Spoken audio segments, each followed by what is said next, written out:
So this is where I would have, where I stayed to when I left my tent behind. So it's right on top of the hill here, as you can see. It's about 1,600 feet up. A place called Snowdon, as you know.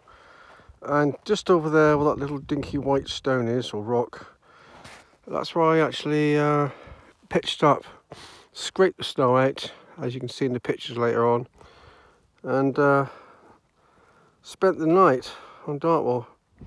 So yeah, it was a great experience. So yeah, so this is where I pitched, and I'll put a little map view up as well to show you exactly where it's to. So I've just put a lot of photos on here of this experience. So Snowdon is 1,623 feet above sea level, not particularly high, but it's a windswept ridge, and there was a lot of heavy snow showers as I approached the hilltop, preparing to spend a night camping to get some good photographs the next morning.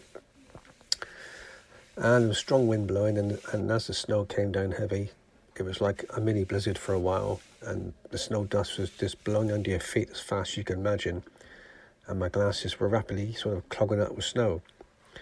And I got to the top of Snowdon, ready to put my tent down. The moon had come back out again, and I was about 6 miles from home. It was midnight on a Friday night, and to my horror, where my tent was replaced by a tripod. So I thought, what am I going to do? I've left my tent behind. It's bitterly cold. I got about 10 minutes to get my act together, decide what to do. And I thought, I read books about survival, about coping with the snow, so I walked a couple of minutes away from where I was at the time and found a gully, as you've just seen in the previous video. And I went across to the windward side and scraped out the snow. I made a little hollow and decided I'm going to spend the night in there. It was out of the wind, low down. I had a sleeping bag, so that was good. And I got my survival bag out. I also wore every piece of clothing I possibly had and managed to snug inside very sort of uncomfortably into this orange survival bag. I put my hiking boots in the snow, my methylated spirit stove in the snow, which, by the way, didn't work the next morning because it was too cold. And I spent the night there.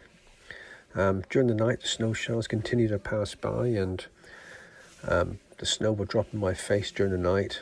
And worst of all, having to go for a wee in the night was about the worst you can get, because I had to get out of that warm environment that had taken a while to get going and then get back in again, and it was not very nice at all, to say the least.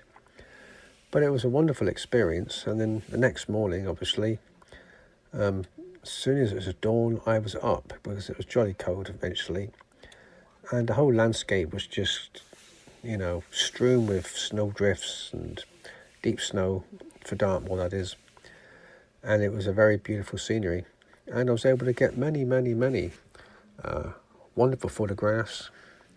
And I sort of had these wonderful memories that I survived in the snow without a tent overnight. It was a great experience.